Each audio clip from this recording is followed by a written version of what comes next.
I'm sure many of you are familiar with her studies. She's one of the world-leading sociologists who introduced cutting-edge applications of experimental methods to sociology. Formerly, she's professor in the Department of Sociology at New York University. She also holds courtesy appointments in the Will Family Department of Politics and the Management and Organizations Department at the Stern School of Business. In addition, she's a fellow of European Academy of Sociology, and she's been a fellow at Russell Sage Foundation and Nuffield College at Oxford, and she's a senior researcher at Bocconi University. In her outstanding career, I must say she received many prestigious awards, such as the Freeman Award and the Raymond Bowden Award and many others. And Professor Baldassarri's research has extensively contributed to fields of economic sociology, political sociology, social networks, and analytical sociology. Her research has been published in many leading journals, including Science, PNAS, American Journal of Sociology, American Sociological Review, and American Journal of Political Science. And my favorite collection of her work includes her most recent research project, focusing on a study of the emergence of cooperation in the ethnically heterogeneous communities, where she mainly sheds light on in-group, out-group dynamics, diversity and social differentiation, and questions related to type of interactions, for instance, how the natives, minorities, and immigrants behave in different types of interactions. I know we can't wait to listen to her keynote lecture, and please note that we're going to have a Q&A session after her talk. So without further ado, I'll warmly welcome Delia Baldassarri to deliver her keynote lecture. Welcome, Delia. Thank you. Thanks so much. This has been an amazing experience. Like I apologize, I didn't get to see all the presentations, but the things I saw and the quality of a conversation were amazing. Congratulations for putting this together, and I hope everybody has enjoyed it. I'm also familiar with some of the people in the community, others are new, so it's great to get to know some of you, at least virtually, and I'm grateful for obviously the opportunity to share some of my experimental work on the topic of how ethnic diversity affects cooperation. I believe you should be able to see my screen right now. And yes, I should be able to, that always changes, right? But this is not the one I want. Okay, cool. Okay, should be all be able to see it. Cool. So essentially what I'm presenting today is work done in collaboration with John Jareke and Max Schaub, which was sponsored by ERC grant. Other people who have worked on it, on related projects are Maria Bascal and Nan Zhang, who is here with us. I might actually mention some of these other projects in conversation. And the initial motivation for this research is the debate on the increased ethnic differentiation of Western Europe and North American countries. That is like emerging in the past few decades in the social sciences, and how ethnic differentiation might have affected public goods production, social capital, and overall trust in others. And most scholars have actually identified, using observational data, a negative association between ethnic heterogeneity and collective outcomes. Self-reported trust, political participation, social capital. There is like a huge literature around this topic, which I don't get into. I do believe it's extremely hard to study these topics in detail using observational data. The one thing I want to mention is that this literature got to this conclusion of a negative association between ethnic differentiation and collective outcomes quite quickly. And the reason why everybody bought into this idea is that we mostly carry a communitarian conception of trust and social capital, which is based on social homogeneity and similarity. This goes back to Durkheim, Platinum, anyone you want.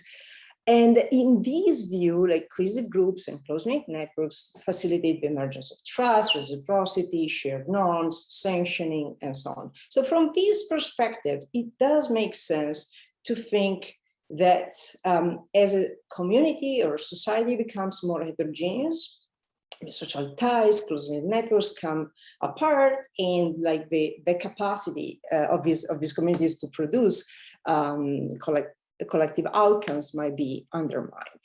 However, as Durkheim reminds us, that we have been living in for a long time in complex societies, which are characterized by differentiation, heterogeneity, individualization.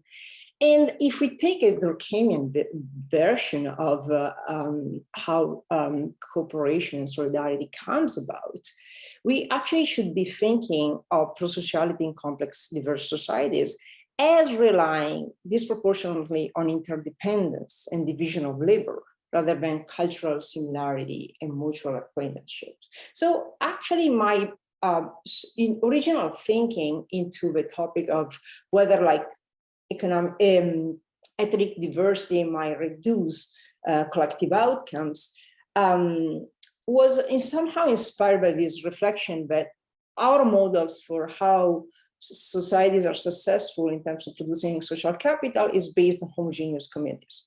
But we need to find what are the answers for complex, diverse societies, because we do live in them. So essentially, one of the core questions became for me and for the research I've done in the last 5 years, how does prosocial behavior extend beyond in-group boundaries in multi-ethnic societies? I moved away from asking whether like homogeneous societies are better or worse in performing in several tasks, is really about how do we manage to generate generalized altruism. And one of the things that I'm gonna like zoom in today is a series of study of interaction dynamics between natives and immigrants in order to figure out what drives selection and behavior in various interaction contexts. To give you just a nutshell, in a nutshell, like what my argument, what my intuition here is, building on Durkheim and some other scholars, is that you must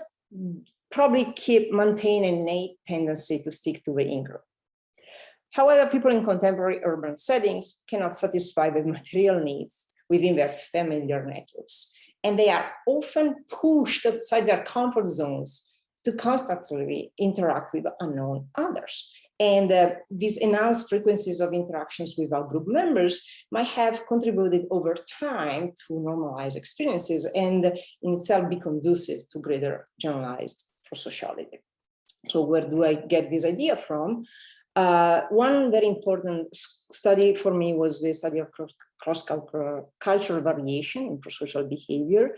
The original work focused on 15 small-scale societies, and as you probably all know, it's a study in which they performed trust and dictator games in different contexts, from hunter-gatherers to like sustenance agriculture type of societies, as well as some more developed communities. And what they found, quite surprisingly, was that first, individual level, either economic or demographic information does not really explain behavior, but most importantly, what they found was that differences across societies in their levels of prosocial behavior are explained by their level of market integration, meaning how much people rely on market exchanges in their daily life. And they actually, the finding was the more integrated societies, the more economic interdependence, the more people were likely to trust and show solidarity toward unknown others.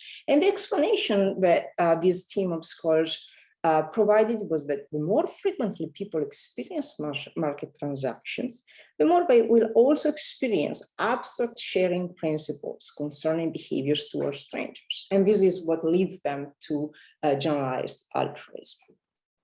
Now, in sociology, we do have other people working on similar ideas. I really like the emancipatory theory of trust that was advanced by Yamagishi, in which they essentially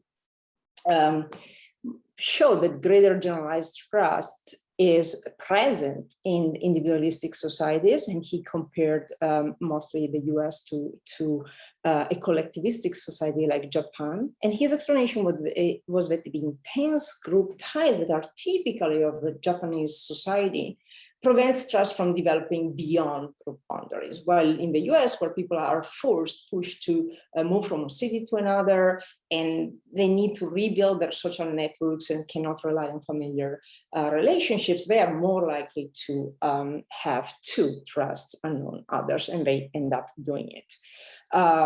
Similarly, in a very nice survey experiment, Hermish and Gambetta show that in a within cultural study in the UK, people who were less embedded in family networks, or people who experienced uprooting events like a divorce, were more likely to trust strangers. Again, like people are pushed out of their comfort zone and they need to trust others. I also did like something to contribute to this literature myself. I'm gonna just give you briefly an outline of this study. I conducted a lost letter experiment to study within cultural variation in levels of trust in Italy. In a lost letter experiment, as you might probably know, there are sealed, addressed, stamped, but unmailed letters that are dispersed in public spaces, sidewalks, storefronts, and so on. And passersby can either ignore them or destroy them or mail the envelope. And as a researcher, I used the rate of return of these letters as an obtrusive measure of prosocial behavior, which is taken at the community level. So what I did in particular was to disperse 6,000 letters in a nationwide experiment in Italy. And I was able to rely on a representative sample of 188 Italian communities, because I teamed up with the 2013 Italian National Election Study, which was doing in-person survey interviews, and they actually had a stratified random sample of municipalities. So I relied on the interviewers in order to drop the letters in these almost 200 communities. And I manipulated the identity of the recipient. So in every place we had an Italian citizen, several letters sent to an Italian citizen. And then I randomized whether a second type of recipient, and they could be either an immigrant, mom had a son, or university professor, or a member of parliament. What I found was with respect to the type of recipient, that both Italian and Mohammed's son received the same amount of letters. So this is just like a test of whether there is outgroup discrimination overall, and I didn't find it. But like more specifically to my original interest, I did find within cultural variation in levels of prosociality, but it is correlated with a level of market integration. As you might know, Italy shows very large levels of differentiation in terms of industrial development, unemployment, and so on its territory, and correlating rates of return with a series of indicators of market integration, like labor force participation, private to public employment ratio, economic growth. And I do find this correlation at the community level.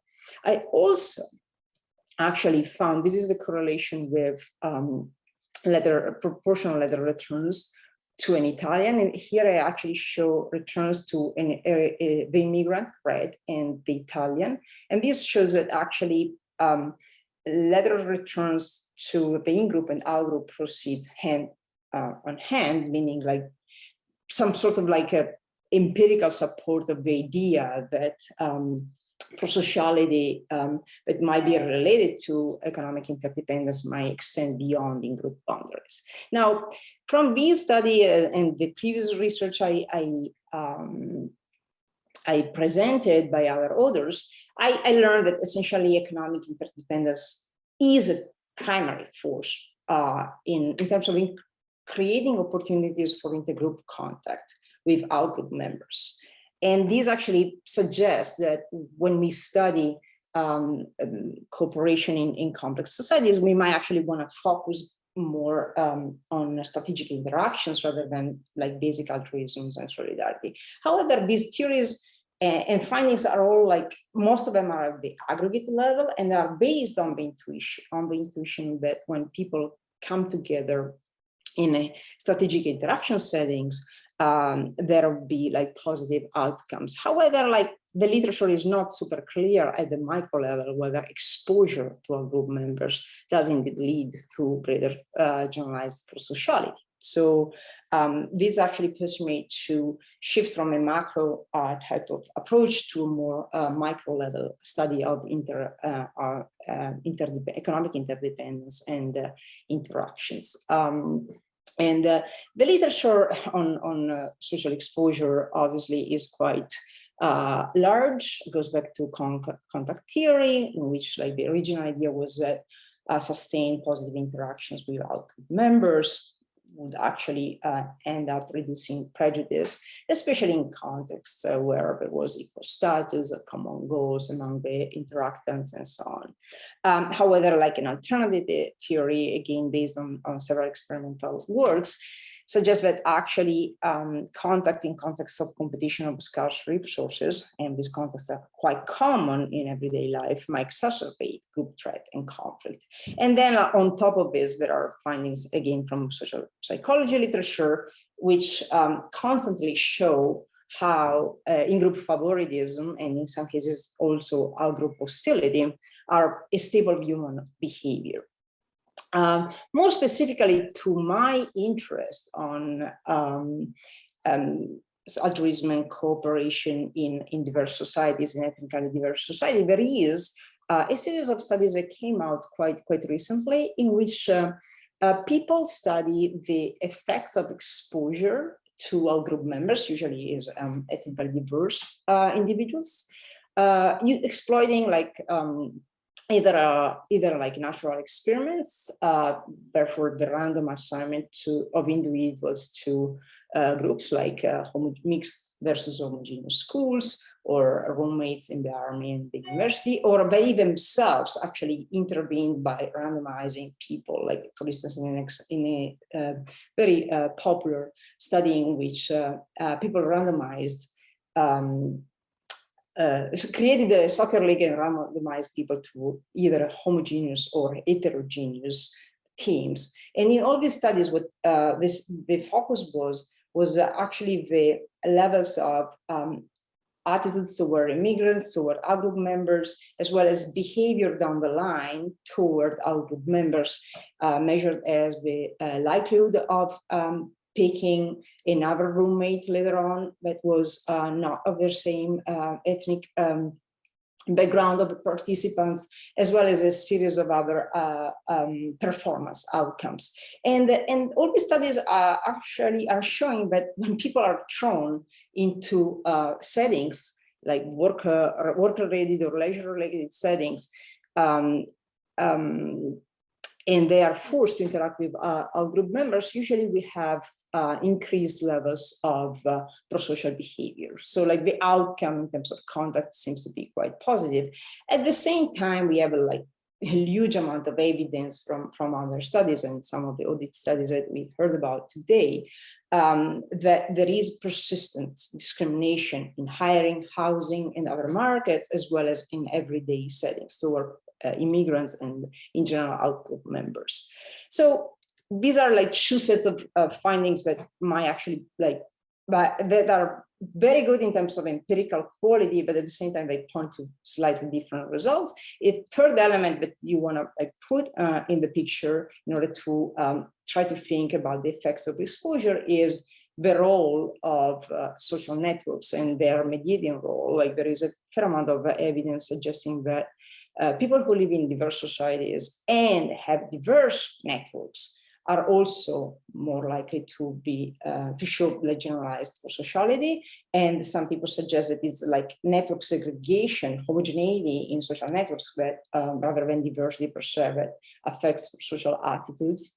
At the same time, when we think in terms of networks, we need to factor in the role of self-selection, so that people who might be living in diverse contexts and have outgroup members as friends, they are also more the type of person who might be more open to outgroup relationships to start with.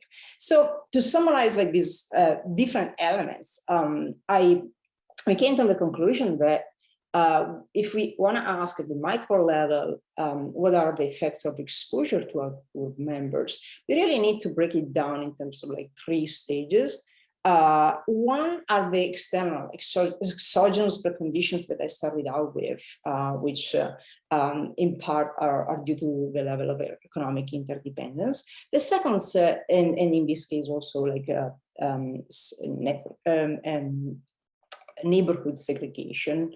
The second set, however, of elements are more at the micro level. And the first is actually the role of self-selection and individuals' willingness to interact with non-coethnics, and the diversity of one's social networks that derive from it, and the capacity of previous experience to influence future experiences, and as well as the actual behavior that people manifest when they enter in purposeful interactions with either coethnics or non-coethnics. And in the next study that I'm going to talk about, we zoomed in on these 2 elements, self-selection and actual behavior, while we essentially kept constant the exogenous preconditions by selecting people from the city of Milan and from diverse neighborhoods in Milan. So this study was a series of lab in the field behavioral activities with a sample of Italian natives and immigrants. And in this case, we selected our people, in particular around 600 Italians, 150 Filipinos, and 200 Moroccans from the city of Milan, being careful to select people from neighborhoods that were neither too extreme in terms of homogeneity or too heterogeneous, and similarly in terms of economic and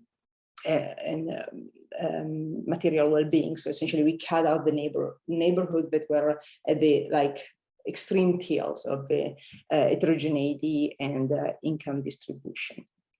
And we had our subjects participate in a series of activities. Here I'm going to present results from Dictator game, which captures how people generally behave in non-strategic prosocial situations, like, for instance, the decision to donate resources or time to immigrants or other individuals, from strategic interactions, which I argue in the theory are really what should be our focus, like the decision, for instance, to hire an immigrant rather than an in-group, or the decision to send someone's kids to a school that is heterogeneous rather than a homogeneous one. And in this case, we used like trust and competence games.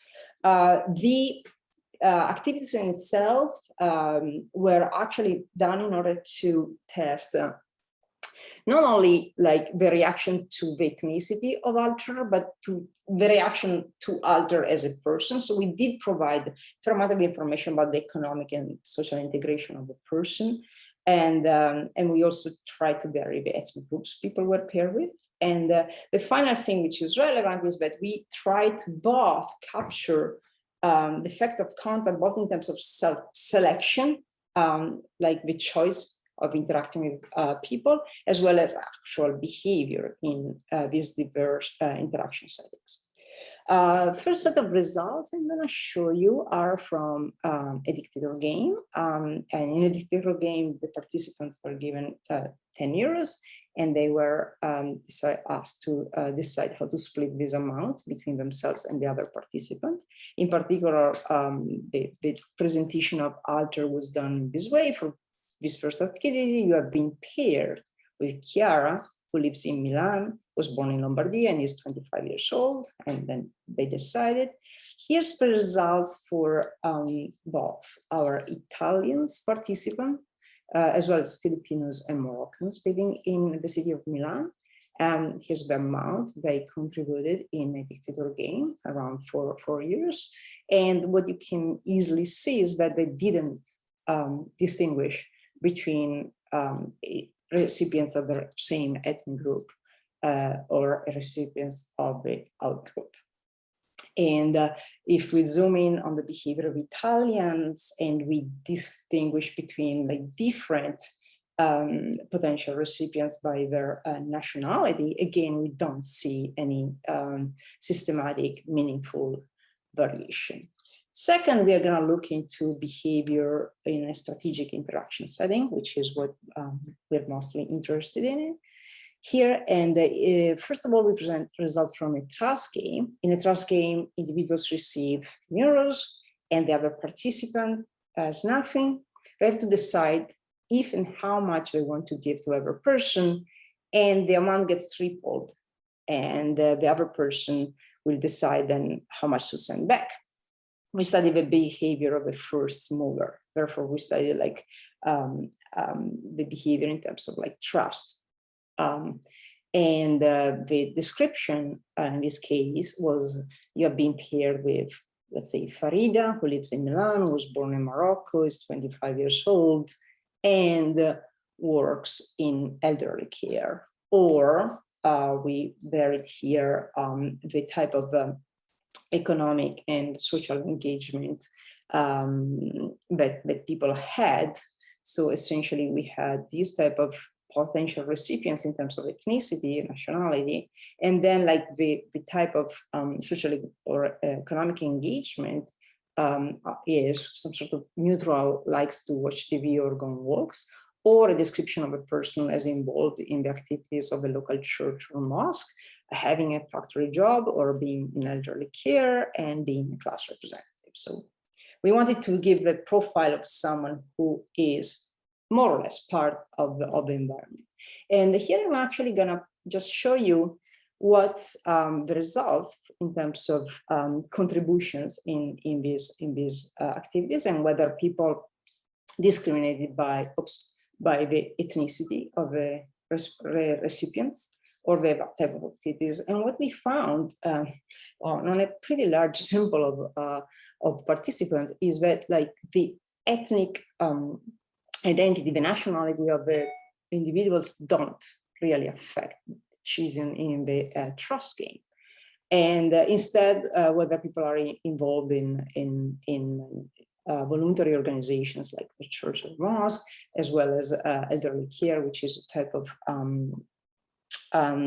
job that really requires contact with usually natives, are considered like positive signs. So this market of social integration is considered as relevant. Now, half of our sample was actually assigned directly to this trust game. The other half was actually, before playing the game, was asked to choose the partner. So in both settings, they were described, they were told what the game was going to be about. But then half of the participants were asked to choose whether they wanted to do a trust game with an Italian who loves to watch TV or go on walks, and this was our default. Or, and here we randomized a bunch of conditions, an Italian or an immigrant who, and then we randomized whether like they had a job in a factory, worked in elderly care, and some of the categories you saw before. So half of our subjects were given the opportunity to choose. And these are results in the moment in which we allow them to choose. They do definitely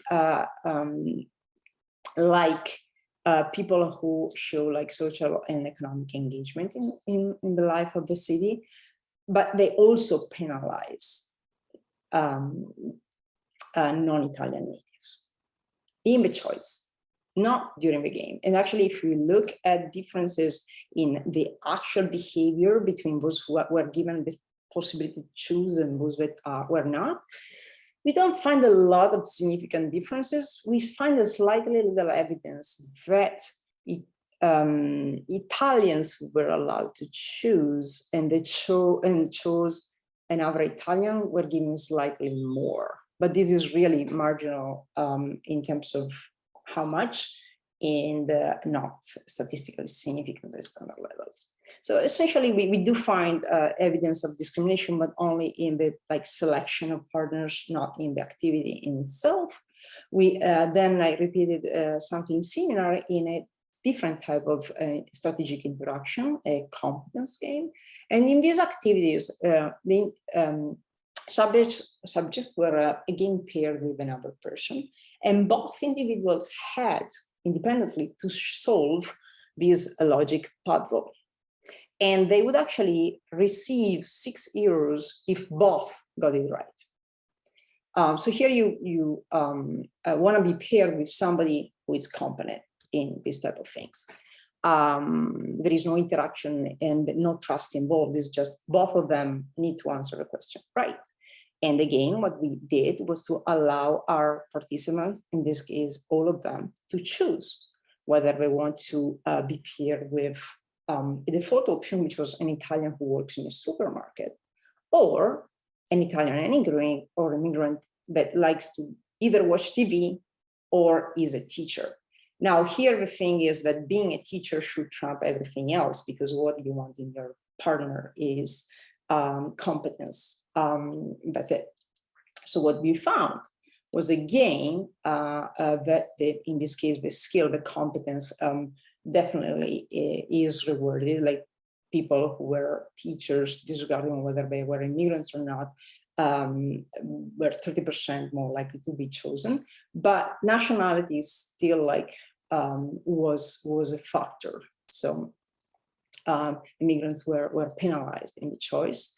And when we look at the interaction, we do notice that both an immigrant who is a teacher and an Italian who is the teacher has an advantage, a significant one, 20 to 35%, over an Italian who likes to watch TV. However, the value added to the migrant for being a teacher is slightly smaller, and significantly so when we do this analysis, than an Italian who's a teacher. So there is essentially evidence of the fact that competence matters, but at the same time, again, in a selection process, the nationality plays a role. Finally, and here we move away from experimental design properly defined and the report results that are more descriptive. We look at the social networks that our respondents reported. We had few measures of social networks embeddedness this is results for Italians, and we asked them to report how many immigrants they had in their friends networks, acquaintance networks, workplace, whether they employed immigrants, and whether they had negative experiences interacting with immigrants. And we did find that, especially like friendship networks, having 2 or more non-Italian friends is significantly correlated to contributions in the dictator game, trust game, as well as choice. And some of the others are essentially going the right direction, although some are significant, some are not. From which we obviously cannot derive a causal story, but we do get the sense that people who have previous experiences but were kind of positive in interacting with our group members, to the point of like having them in their social networks as friends, this is in itself like likely conducive to greater positive behavior in interaction settings as well, and this is big in terms of effects, as well as the likelihood of choosing someone who is not a co-ethnic for various activities. So taken together, the results are kind of showing that economic and civic integration visibly improve the perceived trustworthiness and competence of both Italians and immigrants. However, when they are allowed to choose, Italians do prefer to interact with other Italians. There is still like this strong, visible like in-group preference. However, when they are pushed, when they are like dropped in situations in which they have to interact with immigrants, Italians generally treat them similarly to how they would treat co-ethnics. And then like previous positive interactions, which are here like measured in terms of networks, leads to greater willingness to interact with other members. So how does this like factor in the original like research question I had, which was about how does prosociality extends beyond in-group boundaries and generates generalized altruism. So the story here that I've been trying to tell is that structural and institutional factors do represent a push for intergroup contact. And here is the idea of like market integration. Parts of Italy that have greater levels of economic development are places where we actually register greater altruism toward both in-group and out-group members. However, we also find by looking at these micro-level interactions that there is a persistence of in-group favoritism in selection processes. But this in-group favoritism is less evident when people are pushed to work together. So overall, like when people are thrown in purposive interactions at work or in other contexts, so they come out probably with some level of positive experiences. And this will actually likely lower resistance to out-group contact in the future. So you can think of this as an iterative process in which the enhanced frequency of interactions with out-group members might contribute to somehow normalize experiences and be conducive to generalized prosociality. Where are we going with this? You know, like some people like correlations. So I started out with a correlation between ethnic heterogeneity of a place and levels of trust in others, which according to several scholars is a negative. And there is, however, another correlation, and it's the observation that there is greater hostility toward immigrants in regions where immigration is low, while people in urban multi-ethnic settings are generally more inclusive and likely to report not only like positive interaction with immigrants, but also to report like lower hostility toward them. So the bottom line here is a story where when pushed to interact with group members, overall in the long term, people might end up overcoming in-group preferences and just learn to cooperate with others.